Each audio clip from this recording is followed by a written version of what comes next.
I never used to believe farmer stories. All that stuff about disappearing animals, lights in the sky, forest spirits, I always thought it was just exaggeration from people who lived too isolated. But that night, I saw it with my own eyes. An entire herd, silent, an animal lying in the middle of the pasture, its body cut open with perfect precision, and not a single drop of blood on the ground. The hide removed as if it were a surgical operation. And the strangest part? No tracks, no broken fences, nothing. That's when I realized this wasn't human. I worked as a police officer for 12 years, until I gave it all up to investigate cases the police pretend don't exist. Cases like this one. I was called by a farmer deep in the countryside of Goyas. A hardened man, not one to talk much. But his eyes, they had something I know well, terror. He said his cows were being killed, one by one, and it wasn't wolves or jaguars. It was something else. Bodies drained. No blood, no sound. And before hanging up, he said, "They only kill one at a time for now." I arrived at the farm 2 days later. An isolated place with a silence that felt wrong. The few workers avoided speaking. And when they did, they only whispered, "The forest spirit is back." There are eyes in the dark. That first night, I went to the corral. The herd was standing still. All the cattle, staring intently at the same point on the horizon.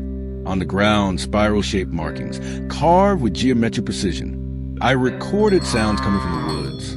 A low frequency, painful to the ears, yet barely audible. The next day, I reviewed the audio. There was something there, a voice hidden deep in the noise. It wasn't human. In the following days, 2 more cows were found. Clean cuts, 0 blood, organs missing. But the most bizarre part was the GPS. The cows simply stopped moving at 3:17 a.m. All of them. I plotted the coordinates of the deaths on a map, and then came the shock. The locations formed a pentagram. Exact. Symmetrical. Someone or something was leaving a message. Then one of the workers disappeared. They found him in the woods, kneeling, eyes wide open, mouth full of dirt. He was whispering. The cattle was a payment we stopped paying. That night, I had a nightmare. A bull stared at me, but its eyes were human. I woke up with my shirt stained in dried blood, but my body had no wounds. The next morning, a cow appeared alive in the corral, but on its body, there were burned symbols, as if they'd been branded with fire. The strangest thing was the sound it made, somewhere between a moo and a word. I recorded it. I showed it to a friend who knows about spectrograms and linguistics. He isolated the sound and called me the same day, terrified. There's a phrase in there, in old Tupi. It says, "You stole what was theirs." Searching the barn, I found a journal buried behind a loose board. It belonged to a ranch hand from the 1930s. The notes were eerily familiar. Cattle deaths, ground markings, voices in the night. He said the farm had been built on sealed land, and the cattle was the currency, an ancient offering, something the original owners of the land demanded in exchange for peace.